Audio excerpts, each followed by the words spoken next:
Bonjour à tous! Dans cette capsule, nous allons nous intéresser aux virus, et plus particulièrement à leur structure. Mais avant de présenter les principaux éléments structuraux des virus, commençons d'abord par définir ce qu'est un virus.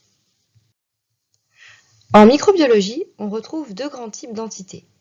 Les premières sont dites cellulaires.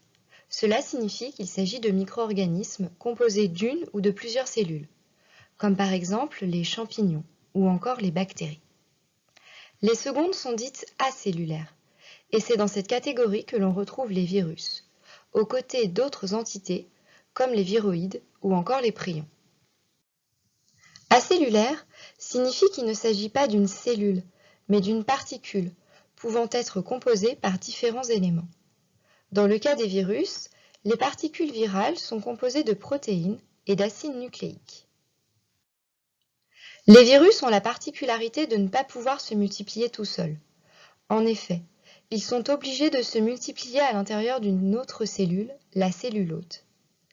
Il existe une très grande variété de virus, ce qui fait qu'à peu près tous les types cellulaires peuvent être infectés par un virus, qu'il s'agisse d'une cellule de micro-organismes comme une bactérie, ou bien évidemment de cellules d'organismes plus complexes comme le nôtre. Une fois que le virus est entré dans la cellule hôte, il la transforme en véritable usine pour fabriquer des milliers de nouveaux virus identiques. Nous aborderons cela dans une prochaine capsule. Après cette petite introduction sur les virus, intéressons-nous maintenant à leurs caractéristiques structurales, en commençant par leur taille. La première des choses à noter est que les virus ont des tailles très variables, allant en moyenne de 10 à 400 nanomètres de diamètre.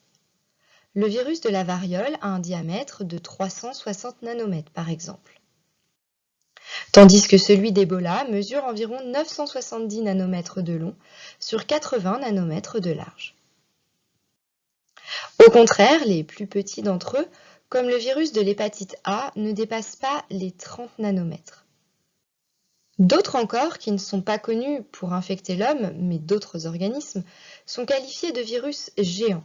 Leur taille peut atteindre le micromètre, soit les dimensions d'une petite bactérie. Une particule virale complète est appelée virion. Les virions les plus simples sont composés d'une coque protéique appelée capside. À l'intérieur de la capside se trouve un acide nucléique, pouvant être soit de l'ARN, soit de l'ADN. La capside permet de protéger le génome viral et joue aussi un rôle dans l'infection de la cellule hôte. La particule virale ainsi obtenue est dite non enveloppée ou nue. On utilise aussi le terme nucléocapside pour parler de cet assemblage. Le virus de la mosaïque du tabac est un des exemples de virus non enveloppés les plus décrits dans la littérature. Infectant de nombreuses plantes et en particulier le tabac, il est responsable de la décoloration des feuilles sous forme de marbrure. Dans sa structure, on retrouve les deux éléments caractéristiques des virus nus, la capside, mais aussi le matériel génétique du virus, ici de l'ARN. En microscopie électronique, le virus présente un aspect sous forme de bâtonnet. Certains virus sont aussi entourés par une enveloppe, qui est composée d'un assemblage de lipides et de glycoprotéines. On parle alors de virus enveloppé. Le virus de la grippe est un exemple bien connu de virus enveloppé. On retrouve en effet dans sa structure la nucléocapside formée d'un assemblage de protéines et d'ARN. On retrouve aussi une enveloppe au sein de laquelle de nombreuses protéines sont enchâssées. Il est aussi possible d'observer le virus de la grippe en microscopie électronique. Pour résumer, voilà les informations essentielles qu'il faut retenir.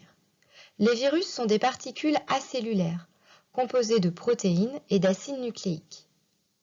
Pour se multiplier, il faut qu'ils infectent une cellule hôte, au sein de laquelle de très nombreuses particules virales seront alors produites.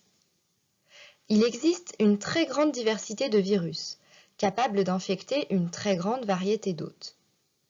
La plupart des virus ont une taille moyenne, comprise entre 10 et 400 nanomètres, bien que certains d'entre eux peuvent atteindre la taille de petites bactéries.